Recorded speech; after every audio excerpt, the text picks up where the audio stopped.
This is an attempt to find out what happened with the over-policing, the gross overreaction of the New South Wales Police to the Nigel Farage speaking event in Sydney at Daltone House at Pyrmont on Tuesday the 27th of September. It's a truism these days. If you want to find out who's protesting about what, it'll all be writ large over social media. There'll be plenty of pointers to what's going on as they organise on the various social media forums. And for this event, there wasn't a murmur. The Farage team assures me that they look through all the social media. They're very experienced in this around the world, where protesters might turn up, and there wasn't a single word on Sydney or Australian social media about organising any sort of protest against the distinguished former member of the European Parliament, the hero of Brexit, Nigel Farage, who is a moderate, sensible, mainstream speaker on a range of issues, who has a lot of support in his country, a lot of support in Australia. So why was there the need for the New South Wales Police to totally overreact by bringing dozens of officers down to surround Daltone House and have the riot squad, no less than the riot squad, parked in the side street in case there was some action? And on top of that, to charge the organisers $3,000 for police protection against an invisible protest. This was a bizarre use of policing resources, and whether or not you're a fan of Nigel Farage or an opponent, we should all be concerned about the waste of police resources in this instance. Because if there was no sign of any protest, there's no word on social media about it, wouldn't it be better for the scores of police officers to be mobilised for real policing out in the suburbs? Drive-by shootings, the drug trade, protecting neighbourhoods and households. That's what they should have been doing that evening, instead of over-policing a non-existent protest. So the question needs to be asked, why were the Farage organisers charged the $3,000? Why were the taxpayers of New South Wales made to fork out far greater amounts of money for the extra police, particularly the riot police who were mobilised on standby that evening? And what was the security advice that caused this overreaction? This is what the SO52 seeks to elicit, to find out what security advice and decision-making there was in the lead-up to the event, and all the documents relating to the deployment of the various police officers at the event. The officers themselves were doing what they're told, but somewhere in the police hierarchy, there are questions that need to be answered. What was the security advice? What was it based on? If there was no protest that was ever organised and none foreshadowed on social media, what shadows were the police hierarchy jumping at in undertaking this extraordinary police protection that was completely unnecessary, squandering scarce resources in New South Wales at the expense of the taxpayer? So the SO52 in that regard is straightforward. It'll be fascinating to see what it shows, and the government again needs to be made accountable. The Minister. The government doesn't oppose this motion, and the Honourable Mark Latham will get the relevant documents, but we're very happy to provide him with a sneak peek Here today because there is nothing to see here, Mr Deputy President. It's well established that there are times when police are required to provide public policing services that go beyond their general responsibilities to the community.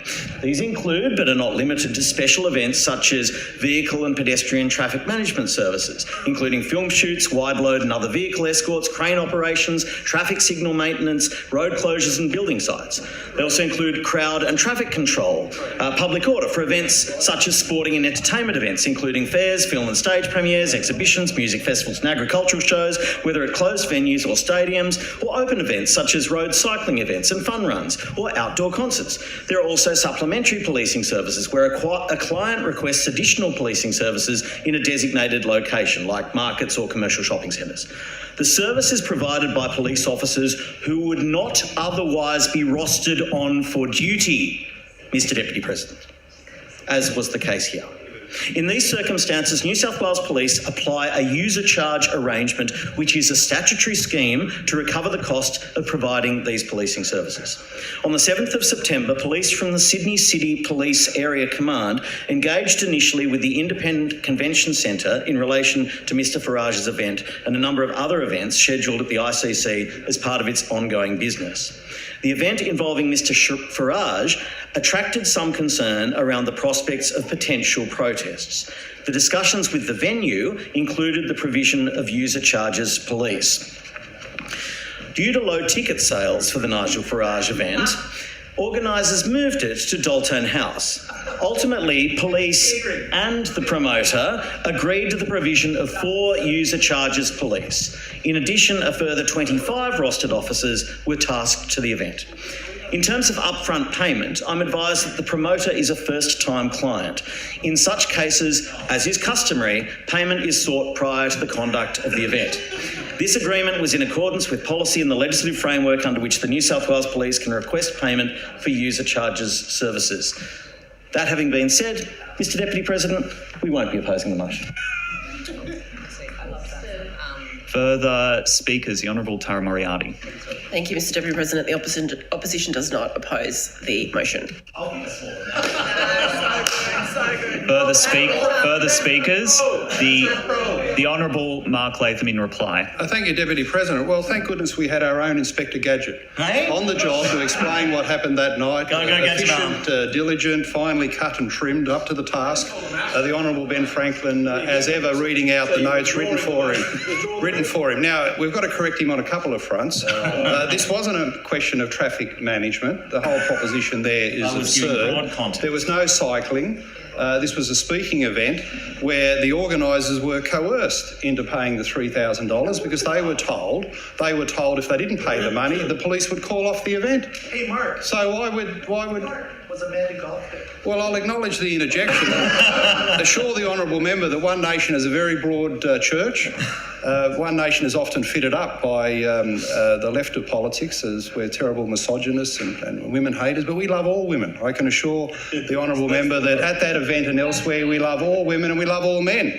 We are a party of love and devotion to every citizen in New South Wales. And in this particular case, we're devoted to saving the taxpayers' money. We're devoted to saving the taxpayers' money because no one should be coerced into paying $3,000 when there are no protesters, when the government's best line is that somehow it was a cycling event or they needed some traffic management down there in Pyrmont. The whole proposition is absurd, and there was a waste of policing resources. We do need to see the document, and as much as we love and respect our own little Inspector Gadget here and the report he's given the House, it was insufficient, and we will need to persevere with the SO52 to get the full documentation, and we'll see what we've got to say about it subsequently.